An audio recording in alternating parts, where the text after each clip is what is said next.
So you guys remember when we moved the archerfish to their temporary holding aquarium so we could build out their new 180-gallon home? One of the things we talked about is how much better they looked with a darker background and a dark bottom. I do have a really cool plan for the archers. I think the scape might match their coloration, so black, silver, and white. But we'll see what goes on there.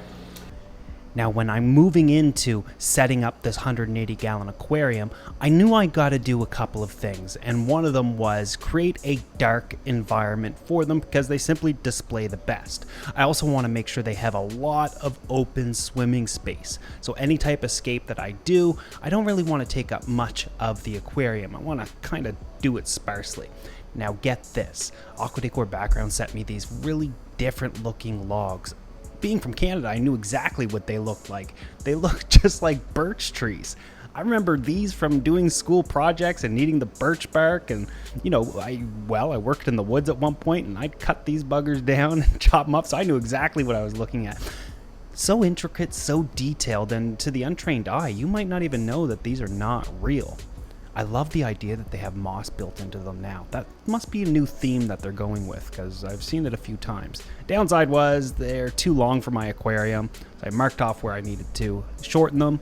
I cut them with a simple saw, and that was it. Now it's time to glue them in place. But first, before I make any decisions, I like to place things in place for a day or two, these days anyway, and get an idea for what they're going to look like and if I even like it and, that sort of thing. So I put them all in place, focusing on keeping them near the back of the aquarium. These guys are open water swimmers, and we do want to train these archerfish to spit at targets. We're also going to be adding in other species of fish and eventually turning this into a brackish water aquarium. Depends on how things go, of course, and if I'm able to locate the fish and the right types of fish and that sort of thing. It's not always that simple.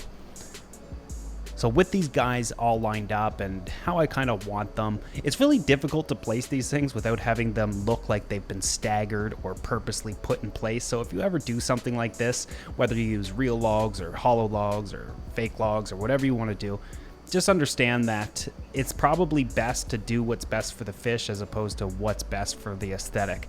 And to be honest with you, just because I'm placing them in this tank and they kind of look sporadic like this, it doesn't end up feeling that way in the long term. Now, mind you, the reason why these logs are this popular, you guys remember I did this before.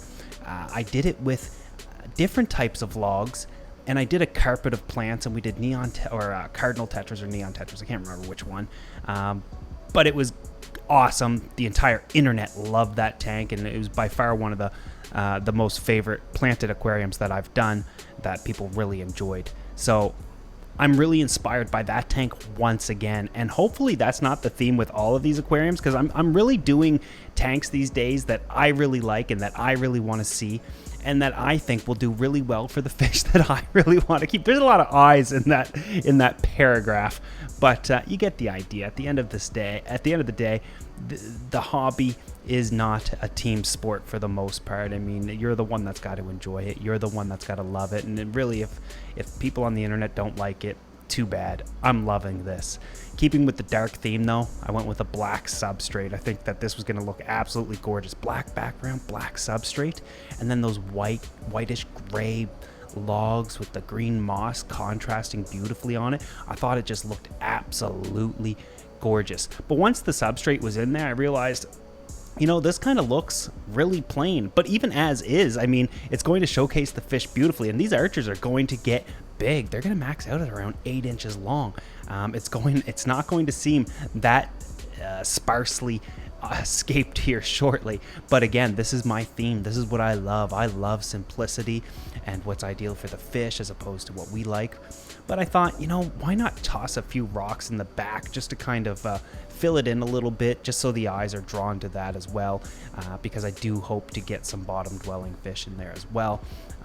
And I'll leave you guys up to decide and guess what those are going to be. I wish I could do more on this video, but it's just done. That's it. I think that's it. I thought about adding in some leaf litter, but it doesn't look good against this substrate. And I also thought that it might distract the archers from their target practice. These are now my military fish that will be on a strict regimen of spitting at food and knocking it down. But yeah, this, I gotta say, I love this tank, and it's definitely charming and very simple, and I think that it's the perfect scape for these fish. I'd love to know your guys' thoughts though, but don't you dare compare it to that original planted tank with the standing logs. Nothing will compare to that one. That's the OG, and that was a beautiful aquarium that I know many of us enjoyed, many of us loved. But with the entire gallery up until the last few months, it was all about showing you different scapes and different types of fish. And I said it from day one, we'll constantly kind of switch out fish and switch out scapes. And I got to admit, I'm kind of bored and tired of that. And I really want to spend elongated times with the fish that I choose. And I hope that you guys enjoy the selection and enjoy the ride. And if you're not subscribed to this channel yet and you can't wait to see more, make sure you subscribe or you're going to miss these videos. What's to come is obviously I got to, fill this aquarium up, get the filter up and running, make sure everything's cycled, and then simply add the fish in. The next time you see this aquarium, that's exactly what we're going to be doing. So I'll see you guys in that video.